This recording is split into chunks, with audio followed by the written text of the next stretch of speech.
पहले तो आप उसकी तस्वीर देखें, वो तो एक बड़े पॉश घराने की लड़की लग रही है, जिसने लेंस भी लगाए हुए हैं और फुल मेकअप किया हुआ है और उसने अपने बाल जो हैं वो डाई करवाए हुए हैं। तो ये कोई गरीब घराने की लड़की लग रही है आपको? दोनों तरफ बिगाड़ है ना, वो जो साली है और जो सालेहार है जिसको हम कहते हैं, जो कि साले की वाइफ है। आखिर उनके दिमाग में भी तो फतूर है ना, तो वो क्यों नहीं वो 1 मिनट में बताती कि ये ट्रेसपास कर रहा है मेरी प्राइवेसी को। ये तो जानवरों की तरीका है कि आपको एक मेट सड़क पे मिल गया, कोई स्ट्रीट में बिच को डॉग मिल गया और मेल शी कैट को ही कैट मिल गया, तो ये तो हम जानवरों की तरह हो गए। बिस्मिल्लाहिर्रहमानिर्रहीम, अस्सलाम वालेकुम। होपफुली आप सब लोग ठीक ठाक होंगे।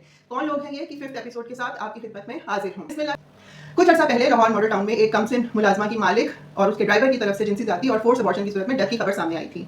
डॉक्टर साहिबा पेशे के एतबार से गायनाकोलॉजिस्ट हैं, लेकिन आप क्लिप में देख सकते हैं कि वो साइंसी बुनियादों को, अदालती फैसले को, हकाइक को, सबको एक तरफ करते हुए लड़की के हुलिये को मुर्दे इल्जाम ठहरा रही हैं। गुनाह सिंगार हर औरत की एक फितरी ख्वाहिश होता है। ईद, शबरात, शादियों, त्योहारों के मौके के ऊपर कोई भी गरीब से गरीब औरत भी कुछ ना कुछ करके तो अपने थोड़ी सी सजावट का इंतजाम कर लेती है।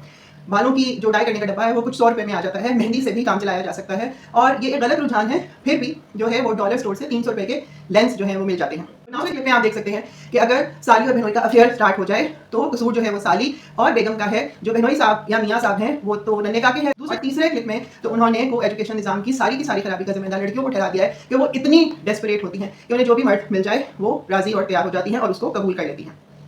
ये सिर्फ कुछ स्टेटमेंट्स नहीं है, कुछ क्लिप्स नहीं है, ये एक सोच है और वो वाली सोच जिसमें हर मसले का इल्ज़ाम जो है वो औरत को ठहरा दिया जाता है, चाहे वो जाति का मसला हो, कोई समाजी मसला हो या कोई सिस्टमैटिक प्रॉब्लम हो।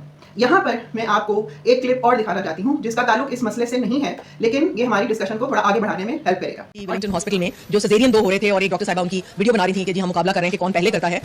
इसका बड़ा हाइप क्रिएट किया गया लोगों में और मीडिया में और चैनल्स ने उसको इतना ज़्यादा हाइप दी कि वो बेचारी जो डॉक्टरें हैं जो सारी रात जाग के मरीजों की ज़िंदगियाँ बचाती हैं और बच्चों की ज़िंदगियाँ बचाती हैं, उन बेचारियों के सर्टिफिकेट जो हैं, प्रैक्टिसिंग सर्टिफिकेट जो हैं वो कैंसिल कर दिए गए हैं। तो ये तो बड़ी गलत बात है। पहले लाहौर में सिजेरियन ऑपरेशन के दौरान जो है जूनियर डॉक्टर्स ने उसको फिल्म किया और सोशल मीडिया पर अपलोड कर दिया। ये शेयर वायलेंस थी पेशेंट्स की प्राइवेसी की और उनको ऐसा नहीं करना चाहिए था। उन्होंने किया तो उसके रिप्रिकॉशंस भी फेस किए। डॉक्टर साहिबा का दावा यह है कि वो दीन पर चलती हैं, दीन ने उनकी ज़िंदगी बदल दी और दीन के असूलों के मुताबिक ही वो तमाम स्टेटमेंट्स और सारे फैसले करती हैं। दीन तो हक बात को हक कहने पर इसरार करता है। अब यहाँ पर आपके तिब भी पेशे और आपके अपने साथियों की बात आई तो आपके स्टैंडर्ड्स डबल हो गए। आप किस तरह से लेम एक्सक्यूजेस देते हुए उनको जस्टिफाई कर रही हैं और जब बात आम औरत की आ जाए तो आपका लहजा और टोन बिल्कुल बदल जाता है। हर बार लड़की को ही क्यों मुर्दे इल्जाम ठहराते हैं? हम हर बार लड़की के किरदार के ऊपर क्यों सवाल करते हैं कि उसका किरदार क्या रहा, उसके कपड़े, उसके अंदाज, उसके तौर तरीके, हर चीज़ के ऊपर राय दे दी जाती है, बहस दी जाती है। नहीं होता सवाल तो ये नहीं पूछा जाता कि इस मामले में मुजरिम का क्या रोल रहा, उसका क्या किरदार रहा। याद रखिए कि जब किसी माशरे में मजलूम को ठहरे में खड़ा कर दिया जाए और ताकतवर को रियायत दी जाती रहे तो फिर उस माशरे में इंसाफ कायम नहीं रहता, तासुब कायम हो जाता है और जब तासुब को जुबान मिल जाए तो वो राय नहीं रहती, वो जुल्म का हिस्सा बन जाता है। इसलिए एक बार फिर सोचिए कौन लोग हैं ये। मैं आपसे मिलूंगी अगली एपिसोड में, तब तक के लिए अपना ख्याल रखिए। अल्लाह हाफिज।